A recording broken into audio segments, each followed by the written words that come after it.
Assalamualaikum warahmatullahi wabarakatuh. Salam, Om Swastiastu, Namo Buddhaya, salam kebajikan bagi kita semua. Perkenalkan, nama saya Muhammad Hafiz. Saya Brigita Dwi Lestari. Saya Lutfi Naran Rokeura. Saya Sati Gumang Astani. Izinkan kami dari kelompok 5 ingin mempresentasikan hasil karya tulis kami yang berjudul Analisis Prinsip Desain dan Dinamika Proses dalam Desain Berbasis Komponen dan Website. Yang pertama itu ada abstrak.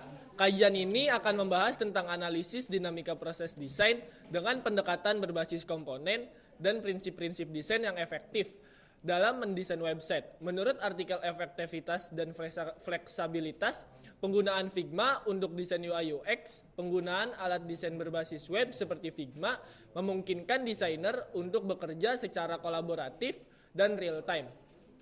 Meningkatkan fleksibilitas dan efisiensi dalam proses desain sehingga meningkatkan fleksibilitas dan kepuasan pengguna. Lalu selanjutnya ada pendahuluan. Penelitian ini berfokus pada analisis prinsip desain dan dinamika proses dalam konteks desain berbasis komponen dan website. Dengan memahami prinsip-prinsip dan dinamika tersebut, pengembang dan desainer dapat mengoptimalkan proses pembuatan aplikasi yang tidak hanya memenuhi kebutuhan fungsional, tetapi juga memberikan pengalaman pengguna yang lebih baik. Lalu kita masuk ke subbab 1.1 yaitu latar belakang. Desain merupakan elemen penting dalam berbagai aspek kehidupan, baik untuk produk fisik maupun digital. Dalam proses desain berbasis komponen diperlukan pemahaman mengenai dinamika dan prinsip-prinsip yang dapat memandu pembuatannya.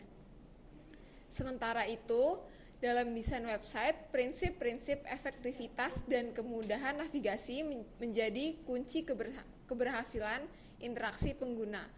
Kebutuhan untuk menggabungkan prinsip desain yang baik dan analisis proses dinamis semakin meningkat dengan berkembangnya industri digital dan permintaan pasar yang menginginkan produk berkualitas serta mudah digunakan. Lalu kita masuk ke bab 1.2 batasan masalah.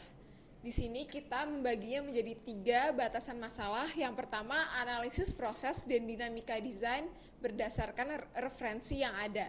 Yang kedua, identifikasi prinsip-prinsip desain yang efektif, khususnya dalam konteks desain website. Yang ketiga, ada integrasi antara pemahaman dan proses desain dan prinsip-prinsip desain yang baik. Oke, yang selanjutnya yaitu poin 1.3 yaitu rumusan masalah. Dari latar belakang di atas, masalah yang akan dikaji adalah 1. Bagaimana proses dan dinamika desain dapat dipahami secara komprehensif. Nomor 2, apa saja prinsip-prinsip desain yang efektif, khususnya dalam konteks desain website. Yang ketiga, bagaimana pemahaman proses desain dan prinsip-prinsip desain yang baik dapat diintegrasikan untuk menghasilkan desain yang kreatif dan efektif. Next, yaitu poin 1.4 yaitu tujuan. Tujuan yang hendak dicapai adalah yang pertama adalah menganalisis proses dan dinamika desain berdasarkan referensi yang ada. Nomor 2 yaitu mengidentifikasi prinsip-prinsip desain yang efektif, khususnya dalam konteks desain website. Poin ketiga yaitu mengintegrasikan pemahaman proses desain dan prinsip-prinsip desain yang baik untuk menghasilkan desain yang kreatif dan efektif. Next. Yang subbab 1.5 yaitu metode penulisan. Metode yang digunakan dalam penelitian ini adalah studi literatur dengan pendekatan deskriptif dengan menggunakan pustaka utama berjudul Formal Analysis of Design Process Dynamic, dan pustaka pendukung yang dijadikan acuan adalah artikel-artikel yang berjudul Principle of Good Website Design dan memahami konsep desain menjadi lebih kreatif dan efektif dalam mendesain. Kita lanjut ke poin subbab 2 yaitu 2 titik yaitu kajian pustaka. Desain berbasis komponen tidak hanya memberikan manfaat dalam hal efisiensi dan konsistensi, tetapi juga dalam hal skalabilitas dalam pengembangan website. Sebagai contoh, pada platform e-commerce, komponen seperti keranjang belanja, filter produk, dan formulir pembayaran dapat dibangun dan diuji secara terpisah, kemudian digabungkan dalam sistem. Selanjutnya yaitu 2.1 dinamika proses desain. Proses desain berbasis komponen memang memerlukan analisis dinamis untuk memastikan setiap elemen dapat diadaptasi dengan baik terhadap perubahan kebutuhan pengguna dan perkembangan teknologi. Data yang diperoleh dari penelitian oleh McKinsey dan Company tahun 2022 menunjukkan bahwa organisasi yang menggunakan pendekatan berbasis komponen mengalami pengurangan waktu pengembangan sebesar 20-30% dibandingkan dengan mereka yang menggunakan metode desain tradisional yang tidak terstruktur. Selanjutnya itu 2.2, prinsip desain efektif dalam desain website. Di sini kita ada perbandingan data. Yang pertama itu website dengan navigasi yang jelas dan sederhana cenderung memiliki tingkat retensi pengguna yang lebih tinggi. Misalnya penelitian yang dilakukan oleh Nielsen Norman Group tahun 2021 menunjukkan bahwa pengguna website dengan navigasi yang intuitif cenderung menghabiskan waktu 40% lebih lama di halaman dibandingkan dengan situs yang memiliki navigasi rumit. Yang selanjutnya itu kecepatan dan kegunaan sangat terkait dengan kepuasan pengguna. Dalam studi yang dilakukan oleh Google tahun 2020 ditemukan bahwa 53% pengguna meninggalkan website yang membutuhkan waktu lebih dari 3 detik untuk memuat halaman. Hal ini menunjukkan betapa pentingnya elemen desain yang tidak hanya menarik tetapi juga fungsional dan responsif terhadap kebutuhan pengguna. Selanjutnya 2.3, kreativitas dan efektivitas dalam desain. Kreativitas dalam desain website tidak hanya sebatas pada elemen visual, tetapi juga pada bagaimana elemen tersebut berfungsi dalam mendukung kebutuhan pengguna sehingga dapat meningkatkan kenyamanan dan kemudahan pengguna dalam menjelajahi aplikasi. Selanjutnya itu yang bab 3 itu ada analisis. Berdasarkan kajian pustaka di atas, desain website yang efektif seperti yang diterapkan pada ruangguru.com dan genius.com menunjukkan bagaimana prinsip navigasi yang intuitif, konsisten warna, serta tata letak sederhana dan bersih dapat meningkatkan pengalaman pengguna. Dalam hal konsistensi warna, ruangguru.com menggunakan palet warna biru, cerah, dan putih. Genius.com juga menunjukkan konsistensinya pada warna dengan memanfaatkan kombinasi ungu dan putih. Tata letak sederhana dan bersih juga menjadi kekuatan desain kedua website. Desain berbasis komponen diterapkan secara dinamis pada kedua website ini berhasil memenuhi kebutuhan penggunanya secara efektif. Lalu kita masuk ke subbab analisis 3.1, analisis dinamika proses desain. Pertama, kita menggunakan objek website ruangguru.com. Ruangguru.com menunjukkan dinamika proses desain yang cenderung iteratif dan inkremental.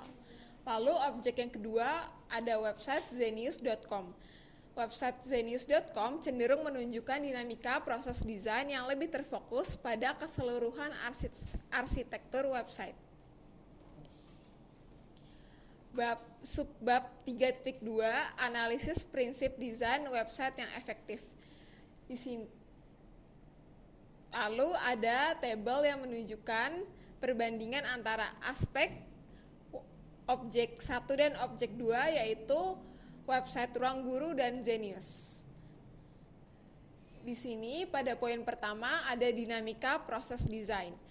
Pada objek pertama yaitu fleksibel dan dapat beradaptasi dengan cepat sehingga desain dapat diakses lebih mudah oleh pengguna.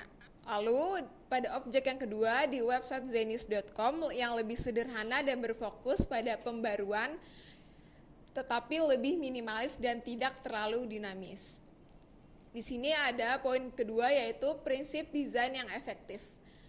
Jika kita lihat pada objek yang pertama itu fokus pada kesederhanaan dan keterbacaan, tetapi terkadang terasa padat. Lalu pada objek yang kedua zenius.com mengutamakan simplicity dan aksesibilitas, namun terasa monoton bagi sebagian pengguna. Poin ketiga yaitu keuntungan. Pada objek yang pertama, desain modular yang memungkinkan pembaruan dan penyesuaian yang cepat. Pada objek yang kedua, zenius.com, tata letak yang bersih dan langsung memungkinkan pengguna fokus pada pembelajaran. Pada poin yang terakhir yaitu kekurangan, pada objek yang pertama, website ruangguru.com terlalu banyak elemen dapat membuat rasa sedikit kekacauan di halaman utama. Yaitu ada objek yang kedua di website zenius.com, desain minimalis bisa membatasi elemen interaktif dan elemen yang lebih dinamis. Di poin 4 ada penutup. Sebagai penutup, analisis prinsip desain dan dinamika proses dalam desain berbasis komponen serta website menyoroti pentingnya perancangan yang fleksibel, efisien, dan berorientasi pada kebutuhan pengguna. Pemahaman mendalam tentang prinsip-prinsip ini akan menjadi fondasi kuat bagi desainer untuk menghadapi tantangan dalam menciptakan solusi inovatif yang memenuhi kebutuhan pengguna di era digital. Di poin selanjutnya ada simpulan. Kesimpulan yang didapatkan setelah melewati tahap analisis ialah sebagai berikut.